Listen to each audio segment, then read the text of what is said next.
So next we're going to discuss some of the complex adaptations that allowed plants, which are related to some of the multicellular protists that we discussed in the last chapter, and the fungi to colonize land.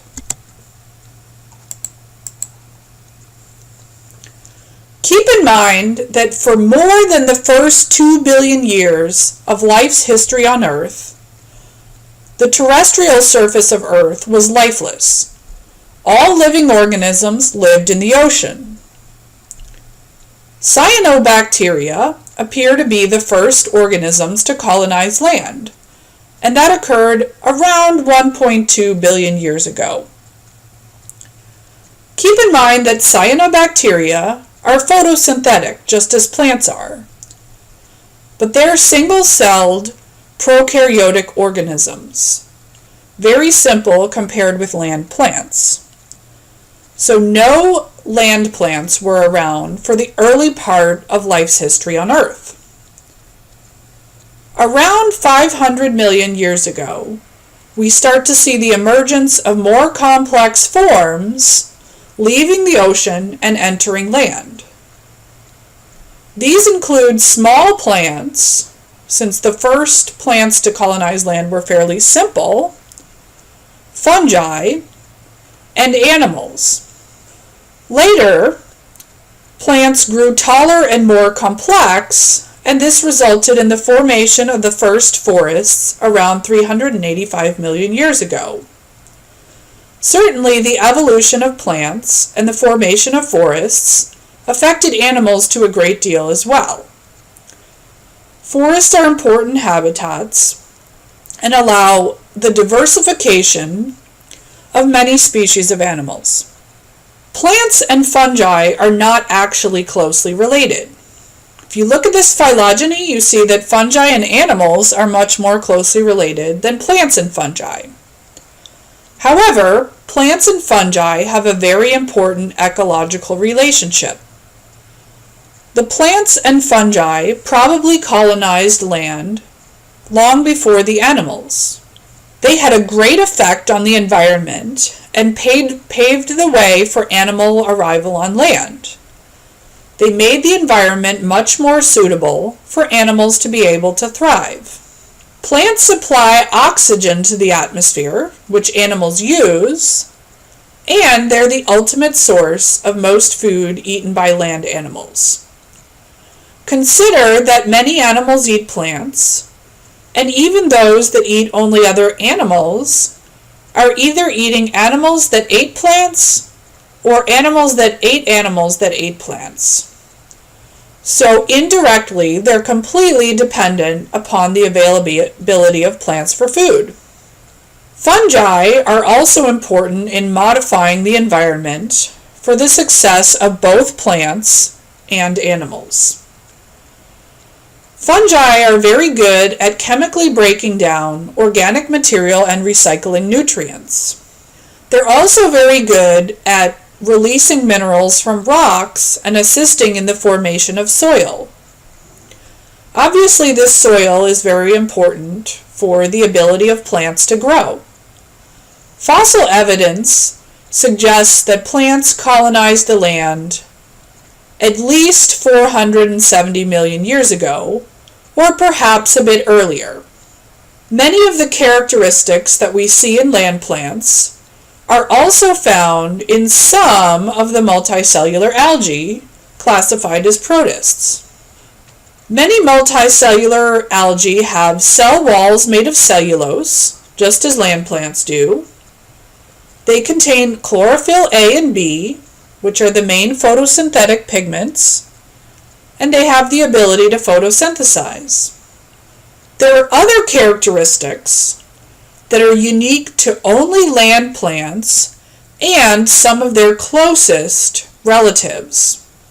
The charophytes are a multicellular algal group that are thought to be the closest relatives to land plants, based upon some shared characteristics that other protists lack. These include rings of cellulose synthesizing complexes, as well as a particular type of structure of the flagellated sperm. Okay, early land plants and the most primitive land plants require sperm that swim through water in order to be able to reproduce. In addition to the evidence presented on the previous slide for shared traits between land plants and charophytes, DNA evidence also supports the hypothesis that charophytes are the closest relative to land plants. So now that we've identified the closest relatives to land plants, let's look at the evolutionary modifications that allowed land plants to leave the ocean and colonize new habitat. Certainly, drying out was a big problem for plants living on land that aquatic plants didn't encounter. Many of the charophytes live in shallow waters that occasionally dry out. So they also have adaptations to prevent desiccation and death. They have a layer of a durable polymer, so it's very tough, called sporopollenin. Okay, this tough material traps water and prevents the exposed zygotes from drying out. Okay, remember that zygotes are the single-celled organisms that are formed when fertilization occurs. And they later develop into embryos and young individuals.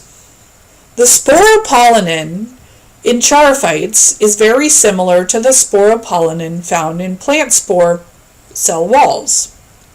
Life on land was pretty hard for plants, but it also offered a lot of advantages. There was greater sunlight availability, since in the water, much of the sunlight is filtered out before it reaches the habitat of the plants. Carbon dioxide, which photosynthetic organisms use as a carbon source to make sugar, was extremely plentiful. And thanks to the fungi that probably paved the way, there was a lot of nutrient-rich soil. Lack of water and the lack of structural support provided challenges to land plants that they had to develop adaptations to overcome. So think about when you're swimming in a pool, how the water kind of holds you up. You can sort of relax and spread out on your back, and the water keeps you supported. Okay, you don't have to use muscular energy to stand up. That is indicative of the support that was given to plants in water that they lacked on land. Okay, we need a skeletal system to hold us up, whereas if we were a floppy organism with no skeleton, the water would be able to support us and keep us buoyant. So before we move on, let's define what we mean by a plant. Okay, we define land plants as plants with embryos, okay, to distinguish them from the charophytes. Multicellular would not be a good distinguishing characteristic, since many charophytes are also multicellular. Photosynthesis isn't a good characteristic, because many algae are also photosynthetic. But one of the distinguishing features that's found in all land plants, and land plants only, is the reproductive development through embryos. So after fertilization, the plant develops into a small multicellular juvenile organism called an embryo. Okay, and that's often found in a specialized structure called a seed, which has a lot of advantages. The reproductive cycle of plants is also fairly unique. They share a trait called alternation of generations with a few types of aquatic algae. During this life cycle, the alternation of generations, the plant goes through a period during which it's haploid, or has only one set of chromosomes. It alternates that haploid state with a diploid state, in which two sets of chromosomes are present. The haploid stage is called the gametophyte, and it's pretty easy to remember that the gametophyte is haploid. Think about what gametes are like in humans. The egg cells and sperm cells are known as gametes. They're haploid because they contain only half the number of chromosomes as the body of a mature human. Okay, that's important because they're contributing only half of their genes to the next generation.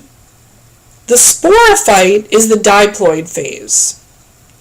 Okay, and sporophytes form just like zygotes form in humans when two haploid cells fuse through the process of fertilization. So just as in animals, that single-celled diploid structure is also called a zygote, and a zygote is part of the sporophyte phase. That zygote then undergoes cellular division through mitosis to form a larger multicellular plant. Later, that plant undergoes meiosis. There are certain cells in the plant that divide twice and reduce the number of chromosomes, just the way that meiosis reduces the chromosome number in animals.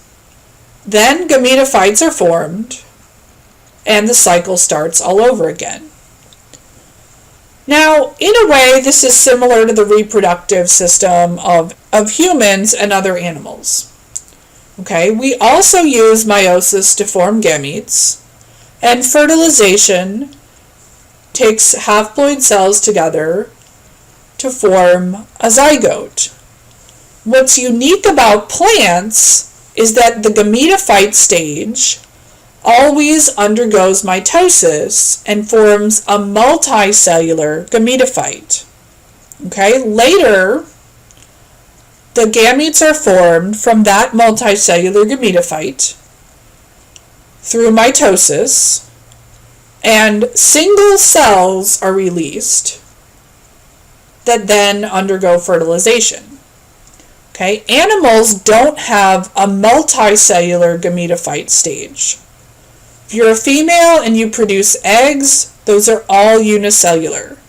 If you're a male and you produce sperm, those are also unicellular structures. All plants have this characteristic, alternation of generations. But different types of plants with different evolutionary histories spend different amounts of time in the gametophyte stage versus the sporophyte stage. The life cycle shown here of a fern indicates that about half of the time of the fern's life is spent as a gametophyte, and about the other half is spent as a sporophyte. The multicellular embryos that are dependent upon the parent plant is a derived trait that's unique to land plants. This multicellular diploid embryo is retained inside of the tissue of the female gametophyte. Okay, so that's inside of the body of the plant. The parent plant then transfers nutrients from its own body to the embryo through specialized placental transfer cells. Because of this unique feature, the existence of embryos, land plants are also called embryophytes. Okay, remember that the root word phyte always means plant, and embryo refers to the developing young baby plant that we call an embryo. Other special traits of plants that evolved as plants prepared for life on land are sporangia, apical meristems, a cuticle, and stomata. The sporangia are multicellular organs that are involved in the production of spores. Many types of plants use spores rather than eggs and sperm Many types of plants use spores instead of seeds in their reproductive cycle.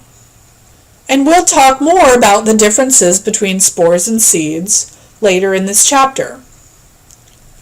Apical meristems are regions in roots and shoots at the tips where a lot of growth is occurring, and cell division is very frequent in these specialized regions.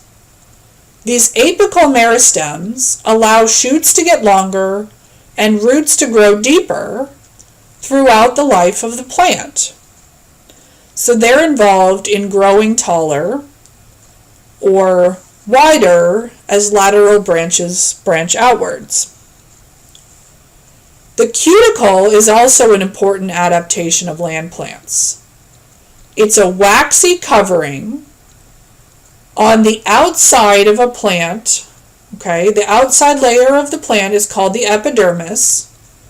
That's very similar to the epidermis is also the name of the skin, or the outermost layer of skin that humans and many animals have. This cuticle is important because it's waxy and it holds in water. Okay, it's also important in protecting the plant from various diseases from other types of microbes. Stomata are also specialized openings in the surface of a plant that allow the exchange of carbon dioxide and oxygen when they're open, and at other times they can be closed to conserve water and keep the water in. So the first plants to colonize land were fairly short.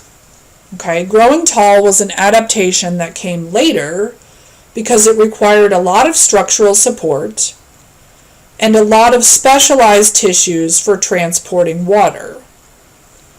Those evolved later as plants adapted to life on land. This picture here shows a drawing of Cooksonia, one of the earliest types of land plants. Zooming in to a microscopic picture of the surface, we can see the structure of a stomate. Okay, that's the singular form of the word stomata. See how these jelly bean-shaped cells on the outside of the stomata are able to control the influx and outflow of water. They can change shape to open the hole and allow the exchange of water and gases, or they can flatten out and close up to keep the water in during dry periods.